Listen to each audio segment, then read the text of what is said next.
क्या आप जानते हैं कि अब ऑल इंडिया बार एग्जामिनेशन की फीस 3,500 रुपए से कम हो सकती है? हाँ, सही सुना आपने। क्यों और कैसे, आइए जानते हैं जरूरी अपडेट को इस वीडियो में। फ्रेंड्स, AIB 20 नोटिफिकेशन का हम सब वेट कर रहे हैं, जिसके सितंबर मंथ तक आने के चांसेस हैं। इस बीच सुप्रीम कोर्ट ने 18 जुलाई 2025 को बार काउंसिल ऑफ इंडिया से उन कैंडिडेट्स के लिए AIB फीस को कम करने पर विचार करने को कहा है जो इस एग्जाम की 3,500 रुपए की फीस देने में आर्थिक रूप से कमजोर हैं, जिसमें कि न्यू एनरोल्ड एडवोकेट्स के सामने आने वाले फाइनेंशियल बर्डन पर चिंता जताते हुए देश में लीगल एजुकेशन सिस्टम में सुधार की तत्काल आवश्यकता पर जोर दिया।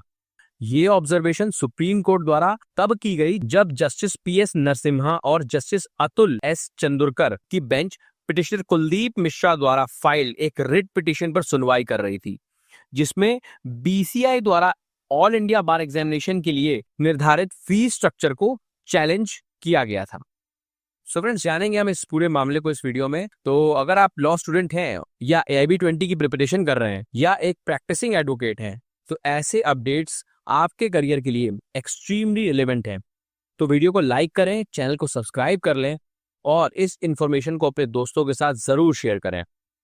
आगे बढ़ने से पहले AIB 20 पर एक इंपॉर्टेंट अपडेट को समझ लेते हैं। देखिए फ्रेंड्स, इस बार ऑल इंडिया बार एग्जाम के मोड में हमें थोड़े चेंजेस देखने को मिल सकते हैं, क्योंकि recently bar Council of India द्वारा अपनी एक नोटिफिकेशन में AIB को ऑनलाइन कंडक्ट कराने के लिए टेंडर निकाला गया है। और जैसा भी आप अपनी स्क्रीन पर देख रहे हैं, ये टेंडर उन कंपनीज या PSUs के लिए है जो BCI के साथ मिलकर इस एग्जाम को ऑनलाइन और ऑफलाइन दोनों ही तरीके से कंडक्ट करा सकें।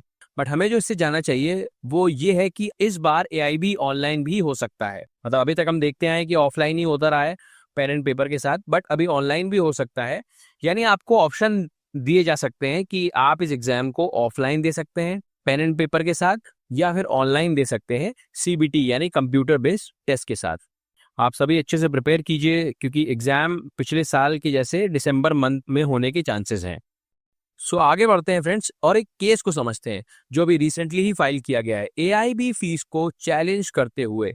जी हाँ, ठीक सुना आपने, AIB फीस को चैलेंज करते हुए ऑलरेडी एक केस पेंडिंग है सुप्रीम कोर्ट में, जिसका टाइटल है Sanyam Gandhi versus Union of India, जिसमें सुप्रीम कोर्ट ने 19 मई 2025 को सुनवाई के बाद बार काउंसिल ऑफ इंडिया को नोटिस भी जारी कर दिया था। अब इस पर एक डिटेल वीडियो आपको आई बटन पे मिल जाएगा, इस वीडियो के बाद आप जाकर के उसे देख सकते हैं। इस केस की नेक्स्ट डेट जो 22 जुलाई थी, उस पर respondent bar Council of India और यूनियन ऑफ इंडिया की तरफ से एडवोकेट्स प्रेजेंट हुए हैं।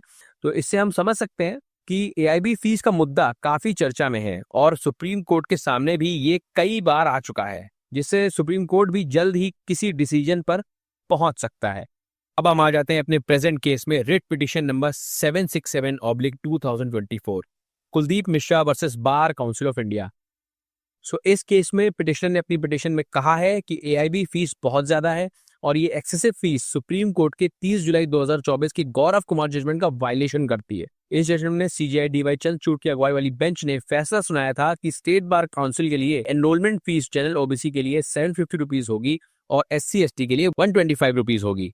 अब इस प्रेजेंट केस में BCI को रिप्रेजेंट कर रहे एडवोकेट ने ऑल इंडिया बार एग्जामिनेशन की 3,500 रुपए की फीस को डिफेंड करते हुए कहा कि सुप्रीम कोर्ट के गौरव कुमार जजमेंट के बाद काउंसिल के रेवेन्यू सोर्सेज रिस्ट्रिक्ट हो गए हैं। इससे BCI के लिए अपने रेगुलेटरी और प्रोफेशनल फंक्शंस को परफॉर्म करना मुश्किल हो गया है, जिस पर जस्टिस नरसिम्हा ने लीगल प्रोफेशन में फाइनेंशियल डाइवर्सिटी की बात करी और कहा कि नेशनल लॉ यूनिवर्सिटीज और दूसरे लॉ कॉलेजेस की फीस बहुत ज्यादा है। स्टूडेंट्स लोन लेकर इस फील्ड में आते हैं और उन एडवोकेट्स के लिए जो खासकर लोअर कोर्ट से प्रैक्टिस करते हैं, 3,500 रुपए एक बड़ा अमाउंट है। इसे गहराई से सोचना चाहिए, हम कोई जनरल पर्सपेक्टिव नहीं अपना सकते। डिस्ट्रिक्ट कोर्ट में प्रैक्टिस करने वाले किसी एडवोकेट के लिए 3,500 रुपए काफी सिग्निफिकेंट है। वही दिल्ली में अगर आप डिनर करने जाएं तो 3,500 रुपए का बिल आ सकता है। सुप्रीम कोर्ट में पेश किए गए कुछ स्टैटिस्टिक्स से हर साल AIB देने वाले कैंडिडेट्स के नंबर्स सामने आए। जैसा भी आप देख रहे हैं, AIB 17 में 1,71,000 कैंडिडेट्स अपीयर हुए थे, AIB 18 में 1,44,000 कैंडिडेट्स अपीयर हुए थे और AIB 19 में 2,29,000 कैंडिडेट्स अपीयर हुए थे। अब इन नंबर को देखने के बाद में बेंच ने उन लोगों के लिए एक फंड बनाने की संभावना पर विचार करने को कहा जो 3,500 रुपए की फीस अफोर्ड नहीं कर सकते। जस्टिस नरसिम्हा ने कहा, क्या आपने इसके बारे में सोचा है जिसमें आप कुछ फंड बना लें और अलग रख लें, कोई कैंडिडेट अप्लाई करके फीस में एग्जेम्पशन की मांग कर सके और एज पर स्कीम उसे एग्जेम्पशन दे दिया जाए। बीसीआई के एडवोकेट ने इस पर अपनी सहमति दी कि हाँ, इस तरह की स्कीम या सपोर्ट मैकेनिज्म पर विचार किया जा सकता है। हालांकि उन्होंने कहा कि ऐसे किसी भी स्कीम का मिसयूज रोकने के लिए स्कीम को सावधानी पूर्वक डिजाइन किया जाना चाहिए और इस पर एक बैलेंस्ड अप्रोच आवश्यक होगी, वरना फीस एग्जेम्पशंस की एप्लीकेशंस की बाढ़ आ सकती है। सुप्रीम कोर्ट ने बीसीआई को इस मुद्दे पर स्पष्ट रुख अपनाने का डायरेक्शन दिया है और इस मामले की अगली सुनवाई को 2 हफ्ते बाद निर्धारित किया है। तो फ्रेंड्स, इस पूरे मामले को देखकर बहुत जल्द ही सुप्रीम कोर्ट का कोई डिसीजन आ सकता है एआईबी फीस को लेकर, और आने वाले एआईबी 20 की फीस में थोड़े चेंजेस हमें देखने को मिल सकते हैं। और जो भी अपडेट होगा आपको इस चैनल पे जरूर मिलेगा, और अपने एआईबी 20 की प्रिपरेशन आप अच्छे से करें ताकि इस एग्जाम को पास करके आप अपना सीओपी ले सकें।